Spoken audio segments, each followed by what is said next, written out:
नमस्कार, श्री स्वामी समर्थ. मी अंजली कुलकर्णी स्वागत करते तुमचं आपल्या यूट्यूब चॅनलमध्ये, ज्याचं नाव आहे माझी स्वामी सेवा.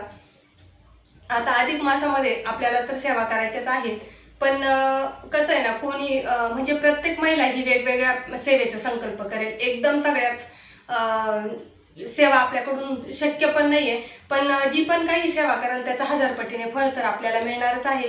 काय काय सेवा करायचे हे पण मी तुम्हाला सांगितलेलं आहे मागच्या व्हिडिओमध्ये.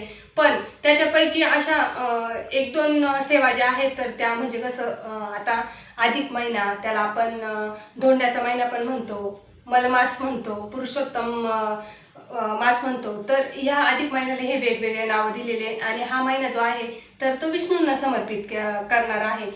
विष्णूंनी स्वतःसाठी राखीव ठेवलेला आहे. आपण तर विष्णूची सेवा करणारच आहे, पण त्याचबरोबर वेगवेगळ्या ग्रंथाचे आपण पठण करणार आहे.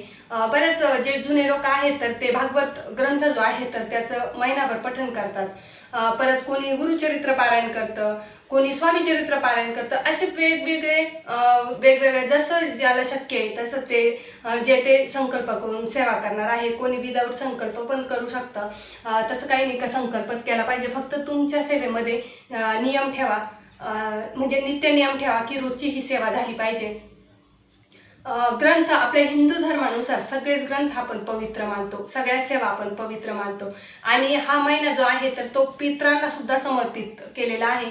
जितकी आपण पितरांची सेवा करू तितकं आपल्याला पितरांची कृपा आशीर्वाद आपल्यावर मिळणार आहे. जे पण आपल्याला पितृदोष लागलेला असतो, पितृदोष हा सगळ्यांना लागलेला असतो, पितृदोष हा सगळ्यांनाच असतो.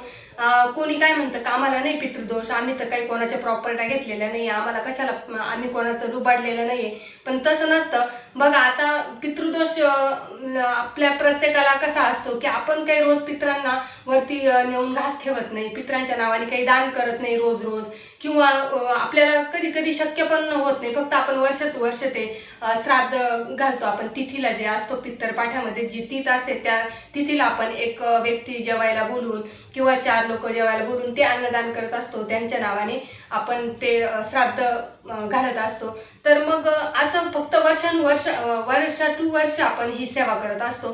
पण आपल्याकडून रोजची ही सेवा होत नाही पितरांची. त्याच्यामुळेच आपल्याला जो पितृदोष आहे ना, थोडा का होईना आपल्याला पितृदोष लागलेला असतो. मग त्याच्यासाठी आपल्याला ज्या अमावस्या असतं पितरांची सेवा करण्यासाठी, तर अमावस्याला पण आपण ज्या सेवा करायच्या असतात तर त्या आवर्जून केल्या पाहिजे. त्याचा व्हिडिओ सुद्धा मी कालच टाकलेला आहे, तो सुद्धा तुम्ही पाहू शकता का अमावस्याला कोणत्या सेवा केल्याने आपल्याला पितृदोष जो असतो तो कमी होतो, त्याचे दोष आपल्याला लागत नाही. तर तो व्हिडिओ सुद्धा तुम्ही बघू शकता. आणि आपल्याला या महिन्यात पितरांच्या नावाने दान, जेवढं दान करता येईल तुमच्या इच्छेनुसार बरं का, तुमच्या परिस्थितीनुसार करा. म्हणजे परिस्थिती जर नसेल तर तुम्ही दान करून काहीच उपयोग नाहीये. देव काही म्हणत नाहीये का तुमच्या परिस्थितीच्या वरती जाऊन तुम्ही दान करा. जेवढी तुमची परिस्थिती आहे ना तेवढीच तुम्ही दान करा. तेच दान देवाला पण मान्य असतं. पितरांच्या नावाने तुम्ही, आता उन्हाळा आहे तर तुम्ही चप्पल दान करू शकता, छत्री दान करू शकता, आणि गरजवंताला करा. ज्याला खरंच गरज आहे ना त्याला दान करा. तुम्ही मंदिरात दान करण्यापेक्षा मी तर म्हणते एखाद्या गरजू व्यक्तीला दान केलं ना तर त्याचे 100 पटीने, त्याचे 100 आशीर्वाद आपल्याला कामं येतील. आणि म्हणतात ना, दुवा कुठेही कामं येते. त्याच्यामुळे जेवढं आपल्याला शक्य आहे दान करणं या महिन्यामध्ये, तर तेवढं तुम्ही दान करा. पितरांचा आशीर्वाद आपल्याला जेवढा घेता येईल तेवढा घ्यायचा आहे, जेणेकरून आपल्या घरामध्ये कटकट, वाद विवाद, आजारपण जे पण काही आहे तर त्याच्याने म्हणजे कमी होतं. हे आपण पितरांची सेवा केली तर. कोणी आता महिनाभर तुम्ही रोज 12 वाजता पितरांच्या नावाने जर दही भात ठेवला तर अतिउत्तम आहे. पण आपल्याला तेवढं शक्य होत नाही की कधी कधी विसरून जातं, कधी कधी आपण 4 दिवस गावाला जातो. त्याच्यामुळे रोजची ही सेवा आपल्याला जमते नाही जमत. त्याच्यासाठीच मी एकदम प्रभावी सेवा तुमच्यापर्यंत घेऊन आलेली आहे. आणि ती सेवा तुम्ही करून बघा, तुम्हाला खरंच नक्कीच रिझल्ट जाणवेल. या महिन्याभरामध्ये जास्त म्हणजे वेळ पण लागणार नाहीये. म्हणजे तुमच्या इच्छेनुसार आहे, तुम्ही पूर्ण करू शकता. एक अध्याय वाचू शकता. खूप प्रभावी ग्रंथ आहे, खूप पवित्र ग्रंथ आहे. तो ग्रंथ फक्त पितरांना समर्पित आहे. म्हणजे तो ग्रंथ जर आपण पठण केला तर म्हणजे पितरांचे कृपा आशीर्वाद आपल्याला लागतात. आणि आपल्या मनोकामना ज्या आहेत तर त्या पूर्ण व्हायला सुरुवात होते. कारण सांगते तुम्हाला, जसं जसं आपण पितरांच्या सेवा करतो ना तसं तसं पितरांचा आशीर्वाद आपल्यावर राहतो. आणि सगळ्यात महत्त्वाचं म्हणजे पितरांचा आशीर्वाद आपल्यावर राहणं खूप गरजेचं आहे. त्यांच्या कृपा आशीर्वादानेच आपलं काही सगळं चालतं. त्याच्यामुळे पितरांची सेवा करणं खूप गरजेचं आहे. तर जास्त वेळ न घेत तर आपल्याला काय करायचं आहे, कोणता पवित्र ग्रंथ जो आहे तर तो पठण करायचा आहे. तर संक्षिप्त श्रीमद भागवत ग्रंथ आहे तर तो आपल्याला वाचायचा आहे. आता कोणाकोणाच्या घरामध्ये मोठा ग्रंथ असतो भागवत, तर तो सुद्धा मोठे मोठे लोक म्हणजे आपल्या घरामध्ये वडीलधारे लोक आहेत तर ते पठण करतात. बघा तुम्ही बऱ्याच घरामध्ये भागवत ग्रंथ असेलच तर ते वाचत असतात. मोठे लोक आपल्या घरामधले आजी आजोबा आपले सासू सासरे ते वाचत असतात. आणि आपल्याला एवढा वेळ नसतो, आपले काम आपल्या मागे खूप राहतात. आणि सेवा तर मी तुम्हाला खूप सांगितलेली आहे, तर त्या सुद्धा तुम्हाला करायच्या आहे, आवर्जून करायच्या आहे. मी तुम्हाला हक्काने सांगते का त्या सेवा तुम्हाला करायच्याच आहे, जेणेकरून खरंच आपल्या आयुष्यामध्ये बदल घडायला सुरुवात होते. तर हा ग्रंथ तुम्हाला वाचायचा आहे. या ग्रंथामध्ये तुम्हाला 14 अध्याय आहे. हे कसं वाचायचं ते सांगते तुम्हाला. तर 14 अध्याय ना, तर तुम्ही रोजचा एक अध्याय पण वाचू शकता. आणि तुम्हाला गावाला जायचंय, नित्यसेवेमध्ये तुम्ही हे करा. संकल्पयुक्त जर तुम्हाला ही सेवा करायची नसेल तर तुम्ही नित्यसेवामध्ये सुद्धा ऍड करू शकता.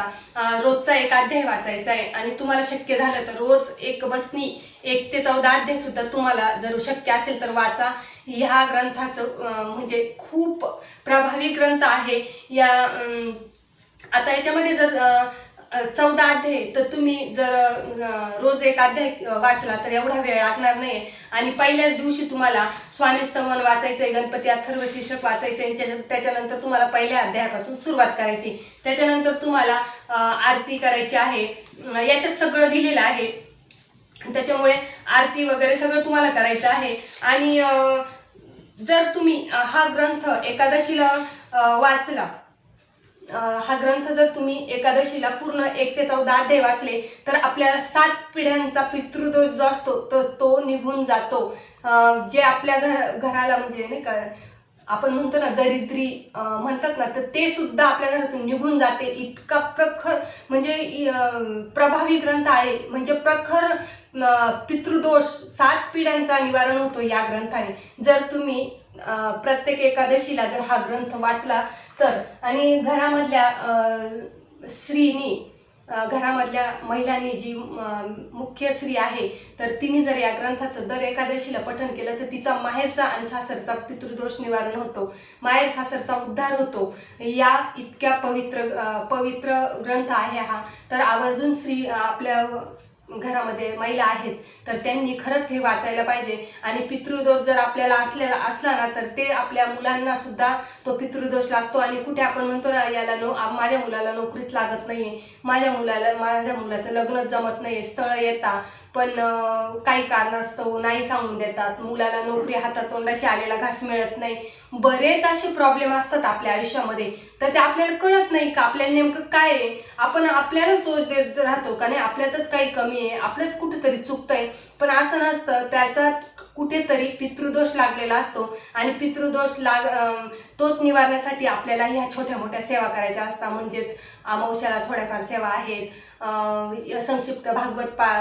संक्षिप्त श्रीमद भागवत ग्रंथ आहे तर तो एकादशीला वाचायचा आहे. म्हणजे मग कसं आहे ना की जर आपण ह्या सेवा केल्या तर मग आपल्या मुलाबाळांचे जे अडी अडचणी असतात तर त्या मार्गी लागतात. कुठल्याही कामाला अडथळा येत नाही, प्रत्येक कामामध्ये यश मिळत राहतं.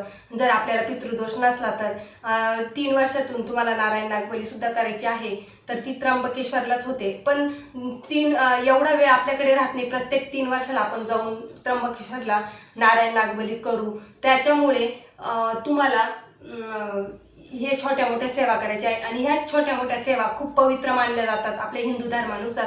खूप म्हणजे प्रत्येक ग्रंथ प्रत्येक सेवा हिंदू धर्मामध्ये तुम्हाला चांगलं माहिती आहे का किती पवित्र मानलं जातं. आणि ते सेवेचं फळ आपल्या परमेश्वर आपल्याला खरंच देत असतो. कळत न कळत आपल्याला कळत नाही की या सेवेचं फळ मला मिळालं नाही, पण ते दिलेलं असतं किंवा ते देणार असेल आणि आपल्याला काय वाटतं का मला सेवेचं फळ मिळालं नाही, कालांतराने त्याच्यापेक्षा अधिक फळ आपल्याला मिळणार असेल. त्याच्यामुळे देव आपली परीक्षा घेतो. तर या पवित्र ग्रंथाचं तुम्हाला अधिक मासामध्ये वाचन करायचं आहे. आणि नियम कोणते आहे तर तुम्हाला पूर्ण मांसाहार वर्ज्य करायचं आहे. तुम्ही म्हणाल का नाही नियम आम्ही करू शकत नाही, तर सेवेचं फळ पण तुम्हाला मिळणार नाहीये. नियम गरजेचा आहे. नियम काही जास्त नाही आहे. बरेच लोक मांसाहार वर्जच करतात.